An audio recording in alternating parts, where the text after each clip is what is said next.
देखील आलेली आहे, मुनगंटीवारांना तिकीट देण्यात आलेलं आहे. कसं या सगळ्याकडे? नाही, माझी कन्या शिवानी तिकीट मागते हायकमांडकडे. हायकमांडचा निर्णय आहे, वरिष्ठांचा. तिकीट दिली तर लढू. हायकमांड जो निर्णय घेतील तो त्याला देतील, त्याच्यासाठी काम करू. राहिला मुनगंटीवारांना कधी बरीचसा बकरा केला काय असं आता वाटायला लागलंय. कारण माझी तिकीट मीच कापणार म्हणले.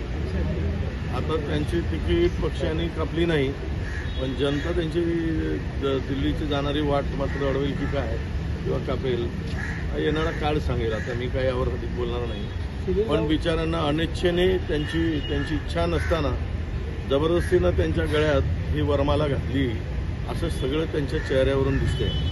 ते म्हणाले काल की मी गडचंद्रपूरचा लाकूड नव्या संसद भवनाला दिला आणि त्या दरवाजातून मला प्रवेश मिळेल.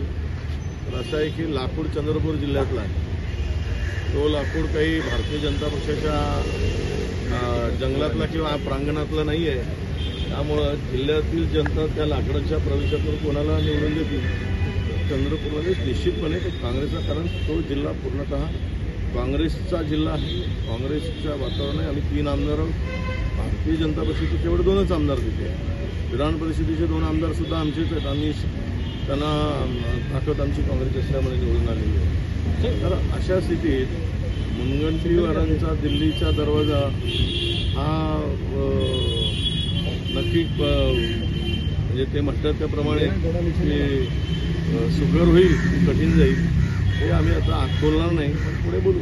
इच्छा सगळ्यांचीच असते, म्हणूनच कदाचित धानोरकर ताई विरोध करत आहेत का? त्यांची पण इच्छा आहे म्हणून हे होत आहे का? म्हणजे ज्या टीका होत आहेत त्या त्यातून होत असतील का? असं आहे की त्या काय बोलले हे पक्षाच्या म्हणजे प्लॅटफॉर्मवर त्यांनी बोलायला हवं होतं. तिकीट मागण्याचा अधिकार त्यांना पण आहे, मी काही नाकारू शकत नाही. पण तिकीट कोणी मागतं म्हणून त्याला विरोध करण्याचं काही कारण नाही. तो होऊ नये अशी सगळ्यांची इच्छा असते. आणि मला वाटतं की लवकर निर्णय अपेक्षित आहे. आणि ही सभा झाली की शिवाजी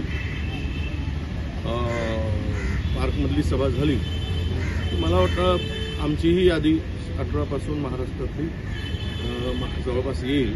त्यावेळेस तो निर्णय झाल्यावर चित्र स्पष्ट होईल. पण एक सांगतो आपल्याला, महाराष्ट्रातील राजकीय चित्र बदलणारी ही सभा ठरेल एवढं मात्र नक्की तुम्हाला सांगतो. ही इंडिया आघाडीची सभा आहे. इथे इंडिया आघाडीचे सगळे घटक पक्ष या सभेमध्ये उपस्थित राहणार आहेत, नेते उपस्थित राहणार आहेत. आणि